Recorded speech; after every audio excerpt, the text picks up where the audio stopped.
මොකද්ද කියන්න ඕන? අභිධර්මයේ කරුණක් කියවුනොති. සාමාන්‍ය මලකෙවල් වල කියන බණ කියන බලන්න.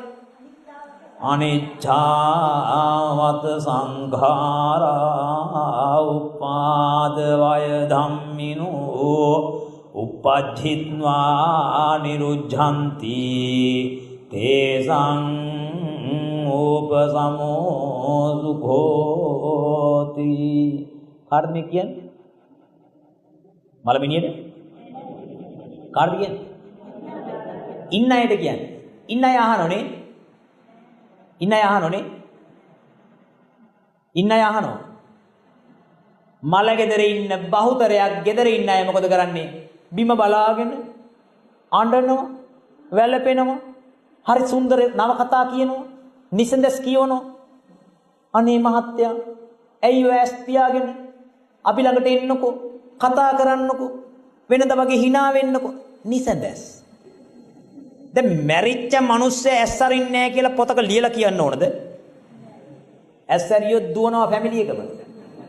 ගම හරහා. ඒ නිසා මතක තියාගන්න ඕනේ මේ බොරුව කවදාවත් මීට පස්සේ කරන්න එපා. පටාචාරාගේ කතාව අහලා තියද? කිසා ගෝතමීගේ කතාව අහලා තියද? බුදුහාමුදුරුවෝ ආයි ඇවිල්ලා ඔයාටත් කියන්න ඕනද?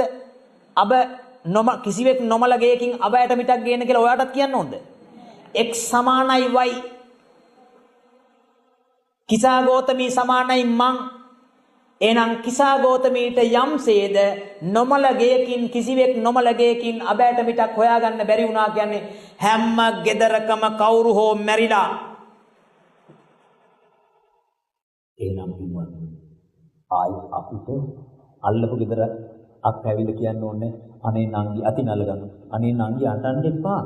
ඕක හැමෝටම පොදු ධර්මතාවයක්. හැමෝම මැරෙනවා. එයා තමයි දැන් මේ චතුරාර්ය සත්‍ය කියලා දෙන්නේ. දැන් අක්කාගේ ගෙදර මැරුණාට පස්සේ නංගි යනවා සපෝට් එකට. එදාට අක්කා අඬනවා. නංගි කියනවා එහෙම තමයි අක්කා. හැම ගෙදරකම මැරෙනවා. මේ බොරුව නවත්තන්න නැති තාක්කල් එක්කෙනෙක්වත් සෝවාන් වෙන්නේ නැහැ. එක්කෙනෙක්වත් සෝවාන් වෙන්නේ නැහැ. මතක තියාගන්න. මේ සිංහල බෞද්ධ සමාජයේ අන්‍යාගමිකයින්ට වඩා හපන් වෙලා තියෙන බොරුවට අඬනවා.